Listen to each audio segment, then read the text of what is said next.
UFC Fight Night, Sean Brady versus Gilbert Burns this weekend, and this is actually quite a stacked fight night card. So this is one I want to break down. I don't break down many fight nights, to be honest with you. A, because the interest I don't think is really there, and B, because I only really want to break down fights that I think I have a keen interest on, and cards I have a keen interest on, because it just makes it more innovative for everyone. But this is one I really want to talk about because this is actually a fucking stacked card.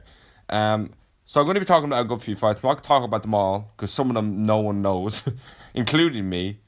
And let's get straight into it. So the first one, Dylan Budka versus Andre Petrosky.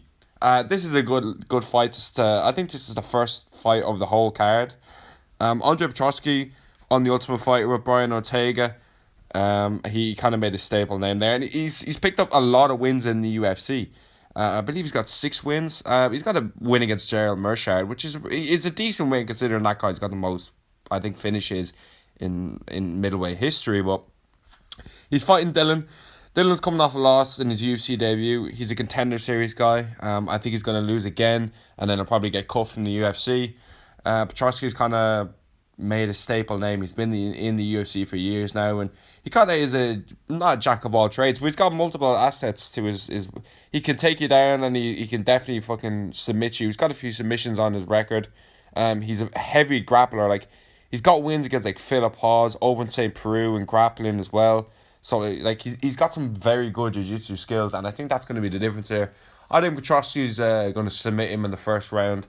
I just think he's quite decent. Like, he's a good unranked fighter within middleweight. He just needs a bit more time to get up those rankings and kind of things like that. But yeah, for this one, I'm gonna go with Petrosky on this one. Probably submission first or second round. Felipe dos Santos versus Andre Lima. This is a fucking banger fight at flyweight.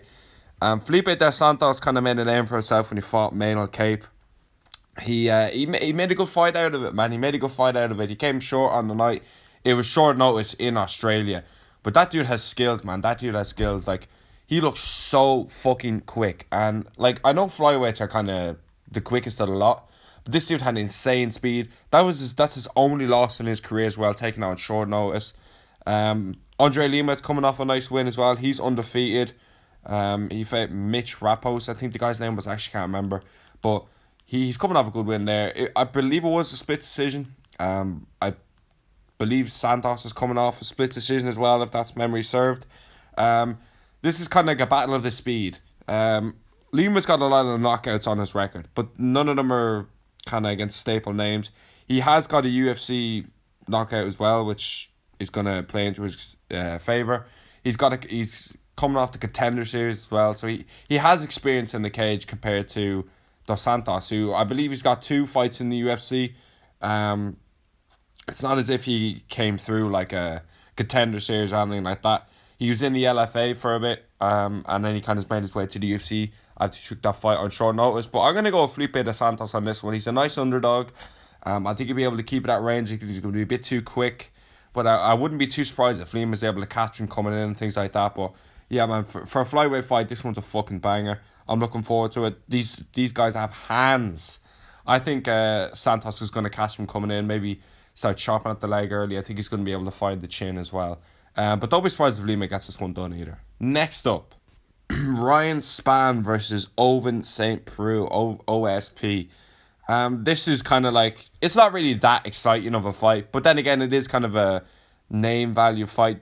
This is on a prelim as well, so, you know, it's a decent card, man. It's a decent card, but Ryan Spann versus Owen St. Peru is coming off 3 losses in a row. He had like a little kind of glimpse of hope after he knocked out Dominic Reyes in the first round. But then he fought Krylov, Anthony Smith. And then it kind of just went to shit from there on out. He's coming off 3 losses. I don't think he'll make it 4. I think Ryan Spann's going to get this one done. OSP has been around for fucking years. He did have that kind of highlight of fighting John Jones and going to a decision. But apart from that, he hasn't had any staple kind of made things in the UFC. He hasn't really kind of made like a name for himself winning a belt or things like that. Like, he's got so many losses in the UFC, and I think he's going to get another one, man. I think he's going to get another one. He's been around this sport for so long. so long, and I just think he's getting to that age where he's just a bit old. And yeah, I'm gonna see Ryan. I could see Ryan Spann finishing him. To be quite honest with you, maybe up against the cage, something like that. But then again, Ryan Spann's not exactly dangerous. He knocked out Dominic Reyes, but who doesn't knock out Dominic Reyes now? Apart from John Jones, because he was overrated. Yeah, I think Ryan Spann's gonna be able to get this one done. I feel like this could be a boring shit fight. I said Spann might be able to finish him, but I wouldn't be surprised if he's holding him up against the cage, gets an odd takedown, does a little bit of damage to win a round, and then that's how he wins this one. Um, like I kind of when I saw him fight Dominic Reyes, I was like, oh shit, this dude might actually have power. But then I was like, oh wait a minute, it was fucking Dominic Reyes. Dominic Reyes gets knocked out by everybody now. He is coming off a win, so it's good to see it. But yeah, I'm gonna go with Ryan Spann on this one. To be honest with you, it's not that I think he's good. I just think OSB is so old and so finished within the UFC that Ryan Spann's gonna be able to get this one done. You know, he kind of had that rivalry with Anthony Smith. They hated each other for ages, which was kind of funny. But yeah, gonna go with Ryan Spann. I said finish. I'm actually gonna go with a boring decision, 30-27. Just gonna hold him up against the cage or something like that. That's what I'm gonna go with on this one. Next up, Sandro Costa versus Matt Schnell. Matt Snell is probably one of the most not disappointing, but kind of the most inconsistent fighters in UFC history. Like, he literally survived one of the biggest onslaughts I've ever seen in a fight and ended up finishing the dude. But then just gets knocked out the next fight after like 10 seconds. I think Alessandro Costa is going to fucking starch him, to be quite honest with you, in the first round by KO. I just think Matt Schnell's chin is kind of gone, and I don't really see him being able to weather the storm. Alessandro Costa is a finishing fucking machine, bro. He did lose in the UFC twice, but he lost to Steve Ercik and Amir Albazi, which are good fucking fighters. Like, Steve Ercik was pinned to be Pantoja in a lot of people's eyes. And then Amir Albazi's only got one loss in his career. I don't even know what that guy's doing anymore. Where is that fucking guy? He's about to fight Moreno like a year ago, or like during the year, and just completely ghosted since. He beat Kai Kara France as well, which is a good win to be fair. But yeah, I think Alessandro's gonna fucking starch this dude. Probably first round KO, because Matt Schnell just doesn't have a chin anymore. Like, let's be quite honest here. He's got decent enough skills, like, but his chin is just fucking shit. You know, and he hasn't even got great grappling skills. Like, Royval made work of him. Even though Royval was in a little bit of trouble in that fight, Royval just high risk guillotine, man. High risk guillotine is fucking elite. If you know, you know. But yeah, I'm gonna go with Alessandro probably in the first 2.5 minutes. He's gonna starch this fucking dude. Bookie's having a massive favourite, and I'm definitely on board with that. But if he got him submitted as well, I wouldn't be totally shocked. But if he does submit him, I'd be like, wow, I thought he'd knock him out on the feet. But yeah, that's why I'm going with at that one. Steve Garcia versus Kyle Nelson. Originally supposed to be Calvin Kattar. What disrespect put on Calvin Kattar's name these days. Holy fuck. I love Calvin Kattar, and he's got matched with Kyle Nelson after losing to Aljamain Sterling. What a fucking disgrace. But anyway, Kyle Nelson, Steve Garcia, two kind of people that don't have a huge value in this sport. Let's be quite honest with you. Kyle Nelson, he has some decent wins, but like, he hasn't got any main staple wins in the UFC really. He's 4-4 within the organization. His best win, I'd say, is Bill Algeo, to be quite honest with you.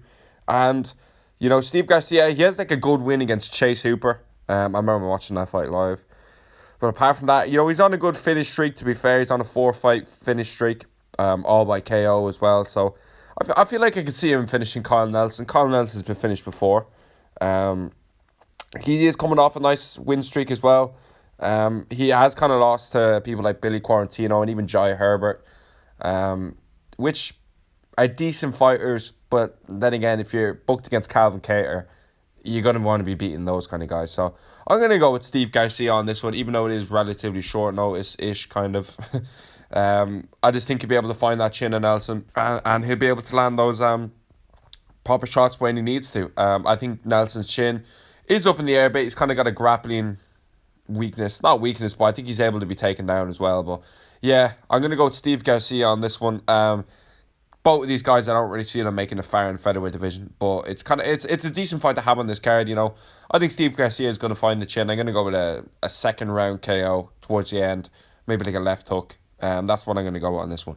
Jessica Andrade is on this card, and I'm like, she seems to be on literally every fucking UFC card ever. Fair play to her. She fights on every single UFC card ever. Leah Silva on that one, to be honest with you. I think she's going to be able to beat Jessica Andrade. I feel like she's been so like war damaged over the years. Like, she's a former champion. Like, fair play to her, but I'm gonna go with Natalia Silva on that one. I don't have the greatest interest in that fight, like, to be quite honest with you, but I'm not gonna break it down or anything like that. I really couldn't give a fuck. But yeah, I'm gonna go with Natalia Silva. Main event. Now I'm looking forward to this one. Sean Brady versus Gilbert Burns. Some people call him Bilal Muhammad's son. If you've ever said that in your life, please don't subscribe. Please block my channel. I don't even want to know who you are, and I don't want your views. Sean Brady, he's only got one loss in his career to that bum. Bum, he's the champion, but you know what I mean. To that fucking guy with the belt. He's coming off a very good win against Kelvin Gastelum. But Kelvin Gastelum, we all know that dude is literally like a fucking flip-flop. He's that inconsistent. So I think Sean Brady is going to win this fight, man. I think Sean Brady's going to win this fight. It's a very close fight, though. Gilbert is coming off a KO to Jack Della Maddalena back in March. He was actually winning that fight as well. But I think Brady's actually very underrated striking, to be quite honest with you. If you watch back that Bilal fight, you know he was doing work on the feet to Bilal. You know he was doing work on the feet. I think he's going to be able to bob and weave and get out of distance in front of Gilbert Burns. Gilbert was on a fucking tear there for a while, like, finished Neil Magny, beat George Masvidal, and then was fighting Gilbert Burns, fighting Bilal Muhammad, all in like 4 months.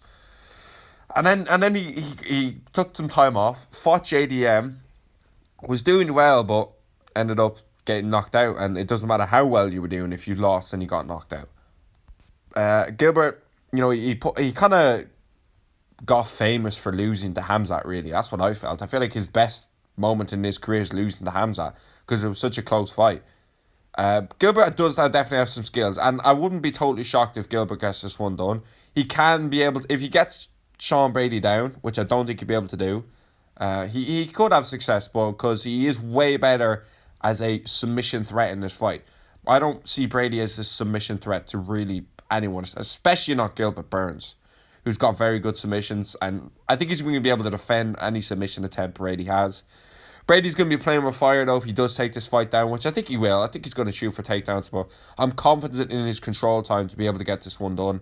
Like I said, I could see Brady coming in and out of range. He's got nice hands, man. He's got nice fucking hands. He's quick with it. Even though Brady did get the submission win against Kelvin Gastelum, I still believe Gilbert Burns is a better submission artist. He has had like multiple world championship jiu-jitsu tournaments and stuff like that, so I think he's going to win the fight if it comes to a submission threat. But I kind of feel like Gilbert's old, man. Like, Gilbert's been at the top of this division for so long. Brady got such good control on the ground, it's insane. He was taking Kelvin's back in the first round very easily. And listen, Kelvin Gastelum at welterweight, you can have your own opinion on that, but I don't think you could even deny Brady's grappling skills. He's learned so much since that Bilal Muhammad fight that I think he's going to be able to get this one done, man. I won't say Gilbert's over the hill, but those days of him competing for belts and one fight away from belts, I do think they're over. I just think time has caught up to him. He's had so many wars and he's been so active, and he has taken time, but it's August and he got knocked out in March. Now, he isn't fighting someone that has the threat of knocking him out. Brady has no threat of knocking Gilbert Burns out with like the way JDM did. He could overwhelm him up against the cage or something like that, but I don't really see it. If I'm betting on a Sean Brady decision. I'm going to go with Brady maybe like a 49-46. 49-46. That's my lock on this one. I'm going to go with Brady. Who do I hope wins? I don't really care. I do like them both, but I'm not going to be picking favourites in this fight. I just think Brady's going to get this one done. He's more hungry. He's way more fresh. I think he's going to be learning. But Gilbert is experienced. Gilbert's stand-up is good. It is good. He does have kind of like a predictable stand-up, though, I feel like. His leg is so hittable. Like, his leg is so fucking... He can get chewed up so easily. And I feel like Brady isn't going to be the smartest when it comes to the striking in this fight, I don't think. I don't think he's going to be, like, plotting to take Gilbert's leg out and then go up top and then go to the body. I think he's going to be setting up his takedowns with his striking, and I think he's going to be able to do just a bit more than Gilbert in a lot of areas to get this one done. But yeah, I think Brady's got quite decent striking as well. But yeah, man, I'm going with Sean Brady on this one. I'm going to go with 49-46, like I said. Lock it in. Let's go. Like I said, with all these fight nights, I'm going to be breaking down more, but I only really want to talk about the ones that I'm like, okay, I have a really good interest in this one. Do you know what I mean? But thanks for watching. Let me know what you think about the picks in the comments. I'll see you next time.